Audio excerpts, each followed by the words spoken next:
আসসালামু আলাইকুম এভরিওয়ান। তো 3 ফুপি ভাতিজা মিলে চলে গিয়েছিলাম সৌদি আরবে সেই বিখ্যাত আরাবিয়ান খ্যাপসা খেতে। তো কোথায় গিয়ে খাইলাম এই ফেমাস খ্যাপসা আর খেতে কেমন লেগেছে এই নিয়ে থাকছে আজকের ভিডিও। আমাদের গাজীপুরে মৌচাক থেকে একটু ভেতরে পাওয়া যাচ্ছে সুস্বাদু মজাদার এই খ্যাপসা। আমরা মৌচাক মাজার রোড থেকে একটি অটো নিয়ে নিলাম এবং যে কোনো অটোওয়ালাকে বললেই হবে যে খান ব্রাদার্স থেকে একটু সামনে যাব।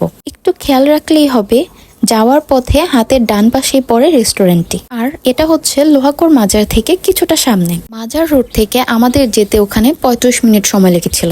রেস্টুরেন্টটার নাম হচ্ছে ক্যাফে আপ্যায়ন, আর এখানে খ্যাপসা ছাড়াও আরো অনেক মজার মজার আইটেম পাওয়া যায়। বাট সেদিন মূলত আমরা খ্যাপসাটাই খেতে গিয়েছিলাম, তাই আমরা স্পেশাল খ্যাপসা যেটা 890 টাকা করে সেটা আমরা অর্ডার করে দিলাম।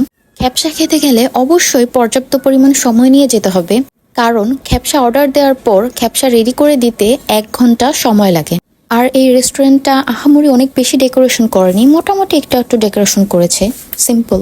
বাহিরেও বসার প্লেস করেছে এবং ভেতরেও একপাশে বেঞ্চ ফালানো আছে অনেকগুলো। আর আমরা যেখানে বসেছিলাম সেখানে তো শুয়ে বসে যেভাবে ইচ্ছা রেস্ট নিয়ে খাবার এনজয় করা যাবে। খ্যাপসা অর্ডার করে অসহায়ের মতো আমরা 3 জন, একজনকে ফোন ধরাই দিছি, এই যে আরেকজন অসহায়, আমরা 3 অসহায়, এই যে 1 অসহায়। 1 ঘন্টা লাগবে খ্যাপসা আসতে, এখন আমরা 3 অসহায়। কি বললি? সাজিমের অবস্থাটা একটু দেখ, শুয়ে পড়ছে, এই যে একদম শুয়ে পড়ছে, এই যে একদম শুয়ে পড়ছে। আমি কি করবো? আমিও এখন শুয়ে পড়ি, আমিও শুয়ে পড়ি। আলোকিত উৎসব সাদিমের গিটারটা নিয়ে আসলে এখন এখানে গান বাজনা শুরু করে দিতে পারতাম, কিছুক্ষণ গান টান গেয়ে যে সময়টা তো পার করতে পারতাম। হ্যাঁ, এটা একটা কাজ করলা সাদিম, মনা তোমার গিটারটা নিয়ে আসো না, মনে করে বাইয়া তাহলে গান গিটারটা নিয়ে আসলে ভালো হইতো। তাহলে আমি কইতাম গানটা জানি তুমি সারা শুনবি। 1 ঘন্টা 10 মিনিট ওয়েট করার পর চলে আসলো আমাদের আকাঙ্ক্ষিত সেই আরাবিয়ান খ্যাপসা। এই স্পেশাল খ্যাপসাতে ছিল একটা আস্ত মুরগি, 4টা ডিম এবং 4টা টিকা, আর সাথে ছিল স্যালাড, শসা, গাজর এবং লেবু এবং কাঁচামরিচও ছিল অনেকগুলো। সাথে ছিল প্রচুর পরিমাণে রাইস, যেটা ছিল একদম পুরো 4-5 জনের একটা প্যাকেজ। আমি আর সৌরভ যদিও রিভিউ শুনে গিয়েছিলাম, বাট সত্যি সত্যি যে এত পরিমাণে রাইস দেয় এটা জানা ছিল না। আর এটার টেস্টের কথা কি বা বলবো, এটা যে খেতে এত পরিমাণে মজা হবে আমি একদম এক্সপেক্টই করিনি। আমি আর সৌরভ পুরো অবাক হয়ে গেছি যে এটা এত পরিমাণ মজা। চিকেনটাও একদম পারফেক্টলি কুকড হয়েছে এবং সাথে অনেক মজা লেগেছে, এবং টিকিয়াগুলো অনেক মজা ছিল একদম।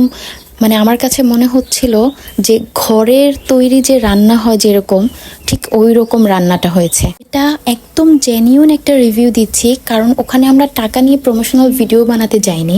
আমরা ওই রেস্টুরেন্টের এই খ্যাপসার প্রচুর পজিটিভ রিভিউ শুনেছি, দেন আমরা ওখানে গেছি টেস্ট করতে, যে আসলেই কি যেটা শুনেছি এটা সত্য কিনা। ওখানে আরো 2টা ভ্যারাইটি ছিল খ্যাপসার, একটি হচ্ছে রেগুলার এবং আরেকটি হচ্ছে প্রিমিয়াম।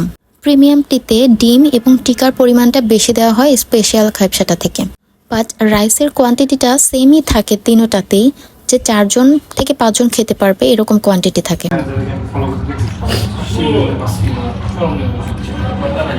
এই দেখি কাঙ্ক্ষিত ব্যক্তি যে ভাবাইছি তুমি আনতাছে ওরে নিয়ে আসতে, মানে আনার কি আমরা 2 জনের তো মনটা সান্ত্বনা দিতে পারতাম যে 2 জন পারি।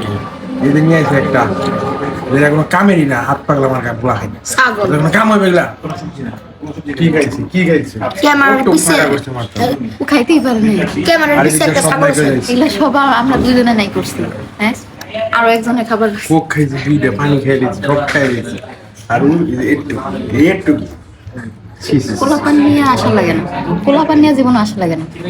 এর থেকে তুই আর আমি ভালো ছিলাম। মনে সান্ত্বনা দিলাম কি গুলো আনিয়েছি। ক্যামেরার পিছে দেখে টুকা আছে। খালি পেটটাই বানাইছে, পেটটা বানাইছে আস্তে আস্তে। হ্যাঁ এর লিগে যে ক্যামেরার পিছে একটা টুকা আছে। পেটটা বানাইছে বড় বড়, কামের না। না, এই জায়গায় আসলে বড় যারা, তারা 4 জন আসলে একদমই খাবারটা একদম পারফেক্ট। আর এছাড়া মানে আমাদের মতো মানুষ যদি আসে তাহলে 5 জন এই খাবারটা খাইতে পারবে। ভালো হবে। আর রকম তো পেট করা মানুষ খেলে 10 জন আহল লাগবে, একটু পর 20 জন আহল লাগবে, 10 জন না 20 জন লাগবে। 20 জন লাগবে তাইলে যদি কিছু হয়। এখানে হোম ডেলিভারিও দেওয়া হয়। তো আজকের ভিডিও ছিল এই পর্যন্তই। আল্লাহ হাফেজ।